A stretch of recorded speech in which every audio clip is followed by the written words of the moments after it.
Hello everyone, this is Aarti and welcome to SR education online classes. Last class में हमने जो discuss करा था भाषाई कौशल यानी कि श्रवण के बारे में डिस्कस करा था। हमने अभिव्यक्ति कौशल के बारे में डिस्कस करा था। उसके बाद हमने भाषाई कौशल के बारे में डिस्कस किया था, ग्रहण कौशल के बारे में हमने डिस्कस किया था और उसके बाद हमने डिस्कस किया था अभिव्यक्ति कौशल। उसके बाद हमने डिस्कस किया था श्रवण कौशल के बारे में, श्रवण की प्रकृति के बारे में हमने डिस्कस किया था। आज हम डिस्कस करेंगे पुनर्वाक्य विन्यास के बारे में। आपको कैसे पता चलेगा कि कोई श्रवण कर रहा है या फिर नहीं कर रहा? तो आप उससे पूछेंगे कि आपने जो कहा वे उसको फिर से कहे। ऐसा करने वाला व्यक्ति आपको शब्दों को एकदम से नहीं दोहरा सकता। वह मूलतः अपनी समझ से आपकी बातों या फिर विचारों को पुनर्कथित करता है, वही जो उसकी समझ में आया होता है। इसी को पुनर्वाक्य विन्यास कहते हैं। चलिए अगले पॉइंट्स को डिस्कस करते हैं। अर्थ का आरोपण। किसी भी उद्दीपक को ग्रहण करने के बाद उसको हम एक पूर्व निर्धारित श्रेणी में रखते हैं। उस श्रेणी का विकास भाषा के सीखने के साथ ही जुड़ा रहता है। हम उन मानसिक श्रेणियों को विकसित करते हैं जिनके द्वारा प्राप्त संदेश की व्याख्या की जाती है। उदाहरण के लिए हमारा श्रेणीकरण प्रणाली ने पनीर शब्द का एक दूध उत्पाद के रूप में श्रेणीबद्ध कर रखा है, जिसका एक खास स्वाद है, रंग है, जिसके द्वारा हम पनीर शब्द का उपयोग सही अर्थ में कर सकते हैं। चलिए अगले पॉइंट्स के बारे में डिस्कस करते हैं। श्रवण में संस्कृति की भूमिका क्या रहती है? मस्तिष्क की तरह हम जिस संस्कृति में पलते और बढ़ते हैं वे भी हमारी श्रवण एवं सीखने की योग्यताओं को प्रभावित करती है। चलिए अगले पॉइंट्स को डिस्कस करते हैं। श्रवण कौशल का महत्व। सुनना भाषा के 4 प्रमुख कौशलों में से एक है। ये मानव जीवन में भाषा व्यवहार का एक अनिवार्य पक्ष है। एक शोधकर्ता के अनुसार मनुष्य अपनी दिनचर्या में भाषा व्यवहार के अंतर्गत 45% समय सुनने में और 30% बोलने में तथा शेष 25% पठन तथा लेखन को लगता है। विद्यालय में भी विद्यार्थियों का लगभग आधा समय सुनने में लगता है। श्रवण केवल एक शारीरिक क्रिया नहीं होती। चलिए अगले पॉइंट्स में हम डिस्कस करेंगे श्रवण कौशल के विकास के क्या क्या अवसर होते हैं। फर्स्ट पॉइंट में कहेगी कक्षा शिक्षण के दौरान। कक्षा शिक्षण के दौरान विद्यार्थियों को बाल गीत, कविता, कहानी आदि के माध्यम से श्रवण कौशल के विकास के अवसर प्राप्त कराए जा सकते हैं आसानी से। अगले पॉइंट्स में कहेगी बाल गीत यानी कि कविता के माध्यम से दिया जाना चाहिए छात्रों को। विद्यार्थियों को कोई बाल गीत अथवा सरल कविता 2 या फिर 3 बार सुनाए, फिर उसी बाल गीत कविताओं की 2-2, 3-3 पंक्तियां अलग से सुनाए और विद्यार्थियों से उन पंक्तियों को दोहराने के बाद अलग अलग विद्यार्थियों को उन पंक्तियों को सुनाने के लिए भी कहें। इस प्रकार पूरी कविता को सुनाने का अभ्यास कराएं।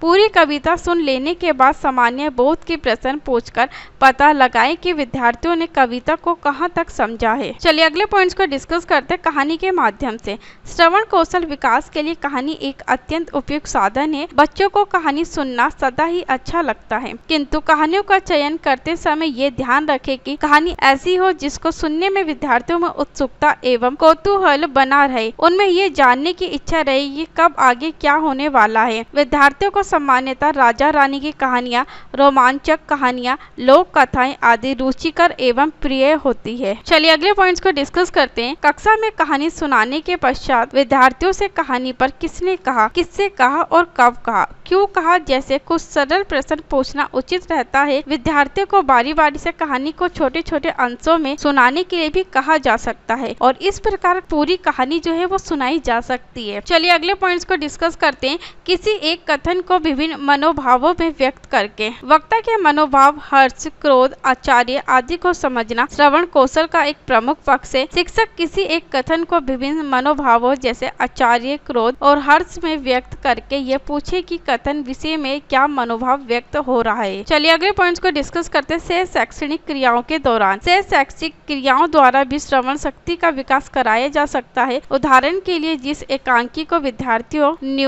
कक्षा में पढ़ा है उसका कक्षा अभिनय कराया जाए। इससे विद्यार्थियों को श्रवण लाभ होगा और साथ ही साथ वो मनोरंजन भी करेंगे। ऐसे श्रवण बाधित विद्यार्थी जिन्हें कुछ कम या फिर ऊंचा सुनता है उन्हें उन कार्यक्रमों में विशेष रूप से सम्मिलित करें। चलिए अगले पॉइंट्स के बारे में डिस्कस करते हैं। श्रवण शक्ति के विकास के लिए कुछ उपयोगी सह शैक्षिक कार्यक्रम सुझाए जा रहे हैं। तो इसके द्वारा विद्यार्थी को काफी लाभ हो सकता है। जैसे हम वाद विवाद प्रतियोगिता का आयोजन कर सकते हैं और उसके साथ ही हम कहानी प्रतियोगिता का आयोजन कर सकते हैं। अगले पॉइंट्स में कहीं कविता या फिर वाचन प्रतियोगिता का आयोजन किया जा सकता है और अगले पॉइंट्स में सुभाषण प्रतियोगिता का आयोजन किया जा सकता है और अगले पॉइंट्स में कहेगी समाचार वाचन का आयोजन किया जा सकता है और प्रार्थना कालीन भाषण का आयोजन किया जा सकता है, जिससे जिसके द्वारा छात्रों में श्रवण कौशल का विकास अच्छी तरीके से हो सकेगा। चलिए अगले पॉइंट्स के बारे में डिस्कस करते हैं। कक्षेतर कार्यकलापों के दौरान कक्षेतर कार्यकलापों द्वारा भी श्रवण कौशल का विकास कराया जा सकता है आसानी से। इसके अंदर कौन कौन सी चीजें को हम इंक्लूड कर सकते हैं? सबसे पहले आकाशवाणी या फिर कार्यक्रम के द्वारा अनेक राज्यों में आकाशवाणी से विद्यार्थियों के लिए कार्यक्रम का प्रसारण होता है। कक्षा के अनुसार इन कार्यक्रमों को निश्चित रूप से सुनने का अवसर भी प्रदान करते हैं। शिक्षण अभ्यास के समय अपने अध्ययन को आकाशवाणी के कार्यक्रमों के अनुसार भी आयोजित किया जा सकता है। अगले पॉइंट्स को डिस्कस करते हैं। दूरदर्शन द्वारा दूरदर्शन के कुछ उपयोगी कार्यक्रमों को देखकर सुनने के लिए विद्यार्थियों को हम मोटिवेट या फिर प्रोत्साहित करना होता है, जिससे छात्रों में श्रवण कौशल के प्रति रुचि भी विकसित की जा सके। चलिए अगले पॉइंट्स को डिस्कस करते हैं। साप्ताहिक छात्र सभाओं द्वारा विद्यार्थियों को इन सभाओं में सम्मिलित होने को प्रेरित करना चाहिए। अगले पॉइंट में कहा कि वृत्तचल यानी कि चित्रों के द्वारा वृत्तचल चित्रों को दिखाकर सुनने के अवसर छात्रों को ज्यादा से ज्यादा प्रदान करनी चाहिए। अगले पॉइंट्स को डिस्कस करते हैं। टेप रिकॉर्डर के द्वारा उपयोगी कार्यक्रम को टेप रिकॉर्डर पर रिकॉर्ड करके विद्यार्थियों को सुनाना चाहिए, ताकि उनकी जो श्रवण शक्ति है उसको सही ढंग से विकसित किया जा सके। आज की क्लास को यही समाप्त करते हैं। अगली क्लास में कुछ अगले टॉपिक से रिलेटेड हम डिस्कस करेंगे।